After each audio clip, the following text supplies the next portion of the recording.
விஜய் ஏன் இது வரைக்கும் ஹாஸ்பிட்டலுக்கு வரலன்னு சொல்லி கேட்குறீங்களே ஜனங்களே. வெளியில் வந்தால் விஜய் ஆளுங்கட்சி சும்மா இருக்குமா?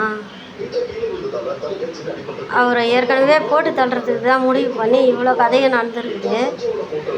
இவ்வளோ கதை நடந்ததுக்கப்புறமா அவர் என்ன பேசுகிறது ஏது பேசுறதுன்னு தெரியாமல் அவரே முழிச்சிக்கிட்டு உக்காந்துங்கிறாரு.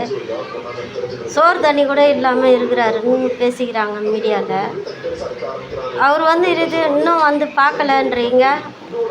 ஆளுங்கட்சிக்காரங்க எப்போன்னு காத்துட்ருக்காங்க. அப்படி இருக்கும்போது எப்படி அவர் வர்றது வெளியில்? இப்போவே அவர் ஹவுஸ் அரெஸ்ட்டில் தானே இருக்கிறத பேசிக்கிறாங்க மீடியாலெல்லாம். அப்போது எப்படி அவர் வெளில வர முடியும்? உங்களை ஹாஸ்பிட்டலில் பார்க்க முடியும்? ஏன் இதெல்லாம் யோசிக்க தோணாதா? அவருக்கு என்ன உங்களெல்லாம் சாகடிச்சு பார்க்கணுன்னு ஆசையா என்ன? எதிரில் இருக்கிறவங்க எதிரிங்களோட சூழ்ச்சினால் நடந்த சதி இதை புரிஞ்சுக்கிட்டு அவருக்கு எல்லாருமே ஒத்துழைப்பு கொடுங்க. அவரை வெளியில் கொண்டு வாங்க இந்த பிரச்சனையில் இருந்து. எல்லாரையும் வேண்டி கேட்டுக்கிறேன். தயவு செஞ்சு இந்த வீடியோவை ஷேர் பண்ணுங்கள், கமெண்ட் பண்ணுங்கள், சப்ஸ்கிரைப் பண்ணுங்கள். நான் உங்கள் அபிமான அம்மா.